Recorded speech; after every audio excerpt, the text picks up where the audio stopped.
저도 고등학교 때 시절이 있는데 이렇게 다시 와서 보니까 좀 반갑기도 하면서 제 옛 생각이 나는 것 같네요. 저는 중고등학교 때 공부를 제대로 못했던 학생이거든요. 그러니까 안 하려고 한 게 아니라 하려고 했는데 사실 제 집중력이 별로 좋지 않다 보니까 수업 시간을 제대로 따라가기는 어려웠어요.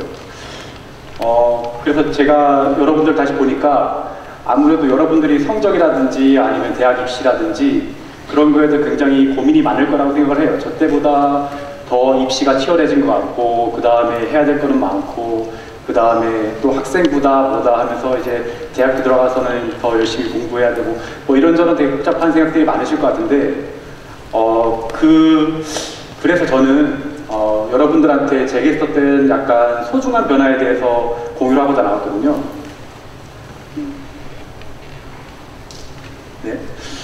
이거는 제가 고등학교 3학년 때 만들었던 영화인데요. 인형의 꿈이라는 영화인데, 제가 중학교 2학년 때 2002년도 당시에 그 샘 레이미 감독이 만든 스파이더맨이라는 영화를 보고 너무 영화가 재밌다고 생각을 했어요. 그 전까지만 하더라도 실사 영화는 저희들이 이렇게 친구들을 보더라도 이렇게 옆에 있는 친구 보더라도 별 재미없잖아요. 그래서 저는 실제 사람이 나오는 연기를 하는 영화를 봤을 때 별로 감흥이 없었기 때문에 영화라는 걸 별로 좋아하진 않았어요. 그보다는 더 과장적이고 뭔가 익살스러운 애니메이션이라든지 만화를 더 좋아했던 학생이었습니다.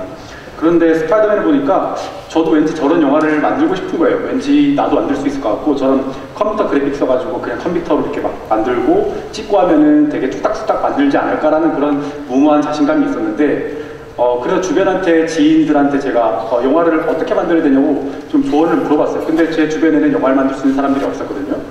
그러다 보니까 일단 당연히 친구들이 하는 말은 그러려면 당연히 영화학과가 있는 대학교에 가야지라고 저한테 조언해줬어요. 그래서 저는 묵묵히 열심히 남들 말대로 수업 시간에 잘 듣고 그랬지만 제 집중력이 워낙 안 좋았기 때문에 항상 성적이 좋지 않았습니다.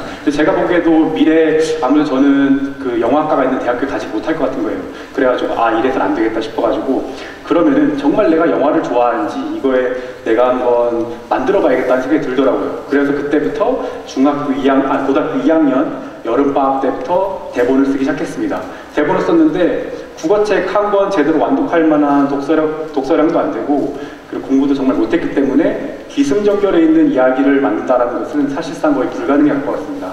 그래서 어쨌든 저는 너무나도 만들고 싶었기 때문에 1년 동안 대본을 쓰고 결국 하나의 시나리오를 완성했는데, 결국 제 얘기였던 거예요. 그러니까 학교에 갔는데 졸면서 선생님들한테 혼나니까 나는 학교를 빨리 도망가야겠다 싶어가지고 도망가는 내용을 만들었는데, 그때 있었던 친구 2명이 넘어가 버렸네요. 그 스파이더맨이랑 저 모자를 쓴 친구를 만나게 되고, 선생님으로부터 도망가니까 슈퍼맨 했던 선생님은 정말 화가 나가지고 애들을 붙잡으러 뛰어오는 내용입니다. 그래서 이거를 만들려다 보니까 대본을 쓰기 썼는데 그때 당시에 카메라를 어떻게 작동을 해야 될지 모르겠고 어디서 빌려야 될지도 모르겠더라고요. 지금처럼 스마트폰이 대중화돼가지고 스마트폰으로 영화를 찍을 수 있는 그런 환경이 아니었기 때문에 저는 굉장히 이게 큰 도전이었던 것 같습니다. 무엇 하나 시작해도 끝맺음을 못하던 그런 성격이었는데, 이거를 너무 만들고 싶다 보니까 어떤 수단과 방법을 가리지 않고라도 만들고 싶더라고요. 그래서 그때 당시에 제주도 내에서 지식산업진흥원이라는 기관이 있었는데, 그 기관에서 카메라를 어떻게 빌릴 수 있는 방법을 알아내게 되고, 그리고 거기서 사용 방법도 알게 되고, 그러면서 모든 준비가 세팅이 됐어요. 그런데 그 촬영 당일날 친구들한테 협조를 부탁을 해가지고 친구들 오게 되는데, 딱 처음에 드는 생각은 이거였어요. 과연 내가 이 대본을 썼는데 내가 영화를 배워본 적도 없는데 이걸 어떻게 만들어야 될까? 그러면서 눈앞이 캄캄해지면서 이거를 오늘대로 찍을 수 있을까? 내가 이걸 찍고 있는 게 정말 맞는 건가에 대해서 굉장히 큰 고민이 되더라고요.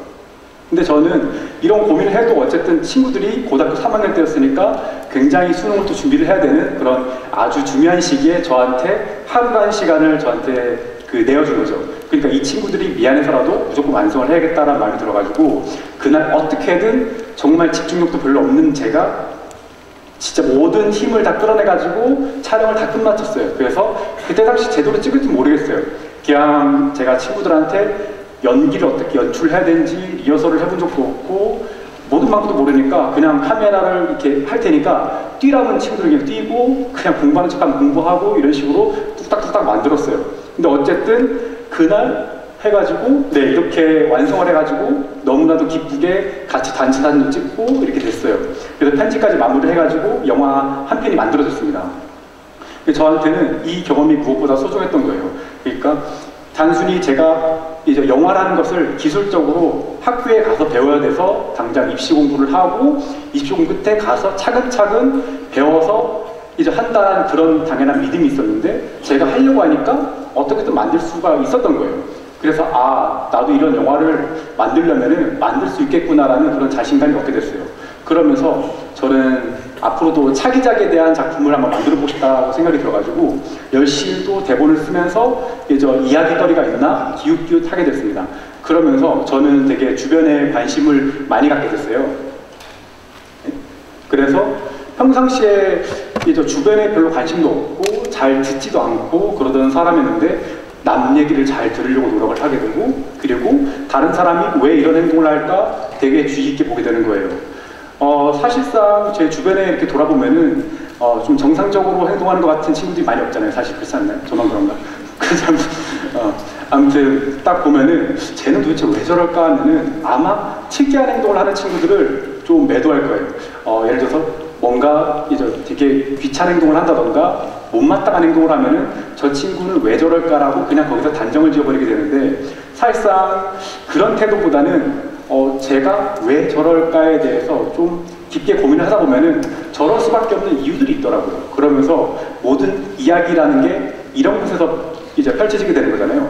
이해할 수 없는 사람이 어떤 행동을 하는데 그 행동에 대한 내막을 그리고 원인, 이유들을 파악하다 보면은 뭐 가정 형편이라든지 아니면은 이 친구 가지고 있는 여러 가지 동기들이 있는데 그게 좀 좌절된다든지 여러 가지 이유가 있을 수가 있어요.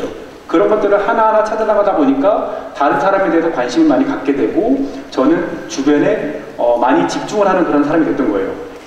그러면서 다른 사람이 이런 행동을 하는 거에 대해서도 저 나름대로 이유를 찾게 되니까 저 나름대로도 스스로에 대한 판단도 하게 되더라고요. 그러면서 가끔 나는 왜 이렇게 이게 못하는 걸까? 나는 왜 이렇게 바보 같을까? 라고 생각을 하실 때가 있잖아요. 하지만 가만히 한번 스스로한테 질문을 해보다 보면은 내가 왜 그러는지에 대해서 스스로 조금씩 알게 되는 계기가 있더라고요. 그러면서 제가 스스로에게 괜찮아 그거는 이렇기 때문에 너는 그럴 수 있어 라고 스스로 다독이게 되고 스스로를 위하는 마음이 생기게 되는 것 같습니다. 그러면서 저 스스로에 대해서 물어보고 스스로에 대해서 쉽게 판단하지 않고 그리고 이해하려고 노력을 하다 보니까 저는 되게 많은 사람들에 대해서 이해도가 높아지고 그 다음에 모든 게 잘못했다고 규정지지 않는 되게 넓은 마음을 조금씩 갖게 되더라고요. 그러다 보니까 네? 이거 아니에요? 네, 하다 보니까 저는 되게 다른 사람의 행동이 그런데 왜 그런지에 대해서 저 나름대로 더 구체적으로 알고 싶더라고요. 근데 사람들이 어떤 행동을 하는 거에 대해서 사실상 아주 인류 처음부터 시작해서 저희가 공부하는 철학가라든지 아니면 인문학자들이라든지 그런 사람들이 왜 그런지에 대해서 행동들을 하나씩 조금씩 분석해 놓은 것들이 있어요. 사실상 여러분들이 하는 패턴이라든지 제가 하는 행동 패턴들이 옛날부터 지금까지 아주 약간의 사소한 변화가 있을 수는 있겠지만 사실상 비슷한 패턴으로 가는 거예요. 그러면서 저는 그거를 더 구체적으로 알고 싶어가지고 뭐 서양 철학에 있는 플라톤이라든지 아리스토텔레스라든지 아니면 동양 철학에 있는 공자노자 이런 사람들을 통해서 뭔가 더 깊이 있는 학습을 하는 그런 내적 동기가 생기더라고요. 그래서 공부하면 공부할수록 사람들은 이렇기 때문에 이런 행동을 하는 거라는 것을 저도 조금씩 알게 되더라고요. 그래서 저는 배움이라는 게 굉장히 저한테는 즐거운 요소가 되었습니다. 근데 주변에 제가 학생들이라든지 아니면 친구들한테 물어보면은 배움에 대해서 그렇게 재밌다라고 생각하는 사람들은 많이 못 봤어요. 왜 그러냐면은 여러분들은 고생해서 시험 공부를 하고 시험 공부를 하면 난 정말 죽을 똥 싸게 열심히 한 것 같은데 사실상 성적 나온 거 보면은 진짜 형편없고 그리고 이 성적 가지고 하면은 부모님은 혼내고 너는 도대체 어느 대학 갈래? 너는 좋은 대학도 못 갈 것 같아 하면서 너 인생 망한 것 같아 이런 식으로 스스로에 대해서 생각이 들고 주변한테도 좋은 얘기 못 듣다 보니까 여러분들은 좀 좌절하게 됐던 부분들이 저와 마찬가지로 있을 거라고 생각합니다. 근데 사실상 공부라는 것도 어느 한편의 재능이기 때문에 그 시험을 잘 본다라는 거는 그것 때문에 주눅들일 필요는 없을 것 같고 정말 진정한 공부의 재미를 여러분들이 찾아갔으면 좋겠어요. 그래서 저는 공부를 하면서 배움이 늘어나다 보니까 저는 호기심이 굉장히 많아졌어요. 호기심이 많아지면서 저는 외국에 살고 있는 사람들이나 그런 문화 관습에 대해서도 관심을 많이 갖게 되더라고요. 그래가지고 저는 제가 영화를 너무 만들고 싶었기 때문에 이제 LA 할리우드에 가서 영화 스튜디오도 방문을 해보고 제가 그렇게 이제 존경한다고 생각을 했던 스티븐 스필버그 감독의 핸드 프린팅덤을 제가 직접 만져보고 손이 저보다 약간 더 크긴 하지만 네, 그건 상관없는 것 같습니다. 저도 예, 이제 계속 이렇게 저분처럼 작업을 해나갈 테니까요. 그리고 이거는 제가 인도에 갔을 때의 모습입니다. 제가 그 여행을 2012년, 2013년도부터 매년 한 번에 2번씩 나가게 됐는데 그 이유는 세상은 너무 넓어요. 너무 넓어서 사실 저희 제주도도 굉장히 넓잖아요. 넓은데 이곳이 전부라고 생각하게 되는 어느 하나의 그 습관이 생긴 것 같습니다. 게다가 또 저희 한국이라는 나라가 반도이지만 이때 대륙으로 넘어가기에는 굉장히 애로사항이 많잖아요. 그렇다 보니까 저희 마음은 굉장히 좁아져 있는 것 같습니다. 사실 넓게 보면은 제가 갔던 동남아, 네다섯 인도, 유럽, 미국 이렇게 가다 보면은 사람들이 저마다 자신만의 고민이 있고 저마다 자신만의 습관, 그다음 문화, 관습을 가지고 살아갑니다. 이렇게 다양한 사람들이 살고 있는 이 세상을 보다 보면은 자신이 해나갈 것이 굉장히 많고 세상은 재밌는 게 가득하다는 사실을 알게 되고 다른 사람들이 왜 저런 행동을 하는지에 대해서 이해하려는 배려하는 마음 그런 것들이 생기는 것 같습니다. 저희 이번에 테드 모토가 피스잖아요. 사실 저희가 지금 지역에 있는 저희들 세상에만 국한돼 있으면은 다른 사람들이 이해하려는 그런 노력들이 부족하게 되게 되고 그러다면 다른 사람을 미워하게 되고 그러면서 조금씩 평화라는 게 깨지는 것 같은데 제가 영화라는 걸 하게 되면서 굉장히 많은 사람들을 알게 되고 그 다음 이해하고 공부하고 여행도 다니면서 그런 것들이 많이 성취가 됐던 것 같아요. 그러면서 저는 사실 고백을 하자면은 그렇게 공부 열심히 했지만 역시나 제가 원하던 영화과가 있는 대학교를 못 갔어요. 그래가지고 저는 영화도 대학교에서 전공을 못했습니다. 못했는데 저는 꾸준히 작업을 하면서 처음에 친구들과 정말 뭣도 모르고 만든 단편 하나부터 시작했는데 그때 만약에 제가 만들지 못하고 대학교도 계속 실패를 했고 그 다음 영화를 계속 만들지 못했더라면은 위와 같은 영화들을 만들 수 있었을까? 물론 저도 지금 완벽하게 이렇게 극장에서 개봉을 해서 여러분들한테 즐겁게 보여줄 수 있는 영화를 만들어가는 지금 노력을 하고 있습니다. 그런데 이런 영화를 통해 가지고 저는 칸 국제영화제, 그다음 부천국제 판타스틱 영화제 등 국제영화제들을 다녀오게 됐어요. 어쨌든 저는 처음에 시작했던 말도 안 되는 그냥 학교 탈출한다는 그런 영화를 그냥 영화학과 가기 전에 나름 만들었을 뿐인데 그걸로 계기로 저는 영화를 정말 좋아하게 됐고 그다음 영화를 만들기 위해서 나름대로 노력을 하게 되고 더 공부하게 되고 그런 과정 속에서 저는 이게 뭔가 절차, 그냥 사회에서 구성해 놓은 그런 절차나 구조에 의해서 내가 그냥 위축당하고 그것 때문에 포기할 필요는 없겠구나라는 것을 느끼게 되더라고요. 그러면서 나도 할 수 있겠구나라는 것을 깨닫게 됐던 그런 계기가 됐던 것 같아요. 그래서 저한테는 배움과 즐거움을 찾는 그런 과정들이 저 자신한테 대한 신뢰와 믿음으로 돌아온다는 사실을 깨닫게 되면서 한 가지 뭔가 기준이 생긴 건 뭐냐면은 뭔가를 좋아하는 것을 추구한다는 것은 자기 스스로를 성장하게 만드는 것 같아요. 성장하는 스스로를 보게 되면은 배움을 계속하게 되고 배우고 자기 스스로를 믿게 되고 뭔가를 계속 해나갈 수 있는 원동력이 되는 것 같습니다. 이거는 제가 인도 갔을 때 바라나시라는 곳에 갔었어요.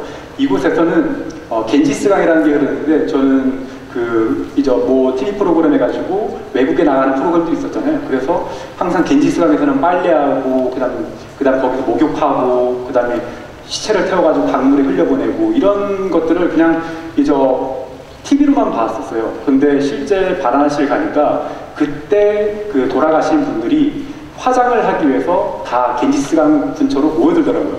그래가지고 매일매일 수많은 사람들이 돌아가시고 그 다음에 눈앞에서 정말 살아있을 것 같은 사람들이 태워지는 것을 오랫동안 지켜봤어요.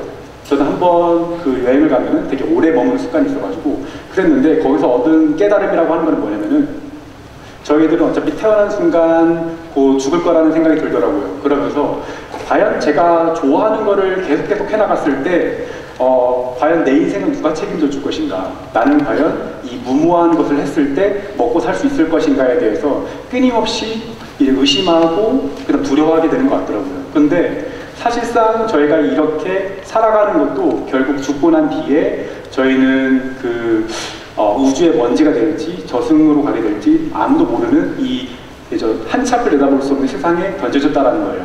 그래서 여러분들이 확실한 것을 찾는다는 것 자체가 결국 사실은 이제 불확실한 곳으로 들어가는 거기 때문에, 이 세상에 태어난 목적이 아무래도 그냥 확실한 걸 찾아서 남들이 원하는 대로 살고 그런 건 아니라는 생각이 들었어요. 그래서 여러분들한테 그 좋아하는 게 구체적으로 무엇인지 한번 생각해 볼 수 있는 시간을 가졌으면 좋겠다는 생각이 들더라고요. 물론 그게 학교에 대한 공부를 등지시거나 아니면 대학 입시를 포기하라는 말이 아니고요. 여러분들이 정말 진정하게 좋아하는 게 있다면 그것을 하기 위한 어떤 시도를 해볼 필요가 있다는 거죠.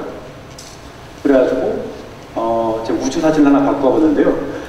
제가 요즘 최근에 읽은 책이 하나 있는데, 읽은 책에서는 우주에는 시간이 없다고 해요. 그러니까 오직 그 사람만이 느끼는 게 시간이라고 하더라고요. 그러면서 어느 한 힘이 생기는 게 있으면은 그 안에서 중력이 굴절된다고 하더라고요. 그러니까 이 말은 무엇인가 하냐면은, 어떤 행성이 이제 힘을 갖게 되고 중력을 갖게 되면서 그 공간을 왜곡시키게 되는데 그 모든 게 빨려 들어온다는 거죠. 사람도 마찬가지인 것 같아요. 여러분들이 진심으로 내가 하고자 하는 걸 믿고 좋아하고 그거를 계속 따라간다고 하면은 그 사람한테는 알게 모르게 힘이 생기는 것 같아요. 그러면은 마치 이렇게 태풍의 이제 눈이나 아니면 저런 그 은하수처럼 주변에 있는 사람들을 이제 끌어당길 수 있는 중력이 생긴다는 거죠. 그럼 여러분들이 이 불확실한 곳에서 과연 이게 될까라고에 대해서 의문만 제기하지 않고, 여러분들이 좋아하는 거를 공부하고 즐기고 그 다음에 스스로에 대한 어느 정도의 그 만족감을 느끼는 그런 과정 속이 계속된다면은 여러분들은 어느 한 힘을 갖게 되고 여러분들이 기준이 되고 여러분들이 가는 곳이 길이 될 거라고 저는 믿습니다. 물론 그 길이 어렵진 않을 거예요. 제가 한라산 등반하면서 느낀 거는, 한라산을 등반하면 등반할수록 고지에 도착하면 도착할수록 더 힘들어지고 경사가 가파라지고 가는 게 힘들다라는 것은 전 이해합니다. 하지만 여러분들이 주저하지 않고 포기하지 않고 한 발짝 한 발짝 스스로를 믿고 나아가면 언젠가는 백록담이라는 멋진 곳에 도착해서 내려다볼 수 있는 그런 그 시간이 생길 테죠. 그래서 여러분들은 여기서 포기하지 마시고 이제 자기가 좋아하는 것을 이제 심장이 뛰는 방향이 있잖아요. 그것을 믿고 계속 나갔으면 좋겠어요. 그래서 오늘 학생문안에 오고 나니까 저 화장실에 가니까 글귀가 하나 있더라고요. 벤자민 플랭클린이 쓰던 글귀가 너무 마음에 들어가지고 여러분들한테 소개를 하려고 하는데, 재능 있는 걸 감추지 말라고 하더라고요. 재능 있는 걸 감추지 말고 드러내라. 왜냐면은 이제 해시계가 그늘에 있어서는 안 된다고 말을 해요. 여러분들은 한 명 한 명 분명 제가 보기에는 굉장히 소중한 좋은 재능들이 많이 있는 것 같습니다. 그렇기 때문에 절대 포기하지 마시고, 저도 앞으로 포기하지 않고 여러분들한테 좋은 영화를 보여줄 수 있을 때까지 노력할 테니까 여러분들도 자신을 믿고 자신의 심장이 뛰는 방향대로 나갔으면 좋겠습니다. 네, 고맙습니다.